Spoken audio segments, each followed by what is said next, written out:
Hi, and welcome to Mayfield Renewables course on PV interconnection and the 2023 NEC.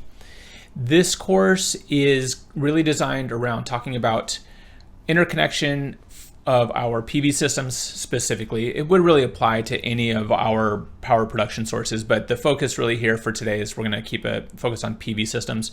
But again, it can apply across the board because what we're going to be looking at is Article 705 and even more specifically 705.11, so talking about supply side connections. 705 in general, as we'll look at in the scope here in a few minutes, applies to any number of systems that are interconnected together. So in this context, probably one of the most common is a PV system interconnected with a utility. It could be a battery system with a utility. It could be a battery system and a PV system. Really, it's just these multiple power sources that are getting interconnected together that we're going to follow these rules.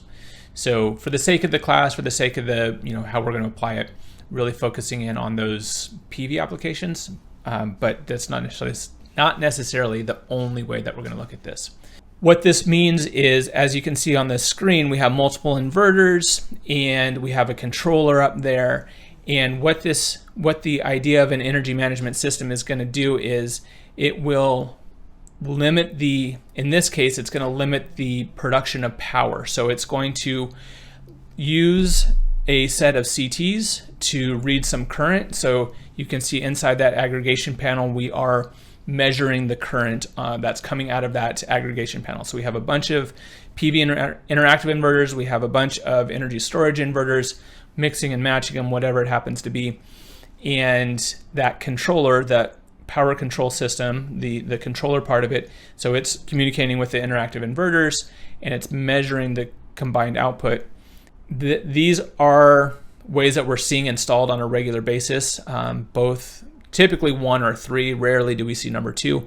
But in reality, I would say because of 250/64, you're right on both counts. All right, last code section. I kind of gave you a little tease there. I said the grounding and bonding was last. We actually have overcurrent protection. Don't want to forget about overcurrent protection. But just like the other code sections,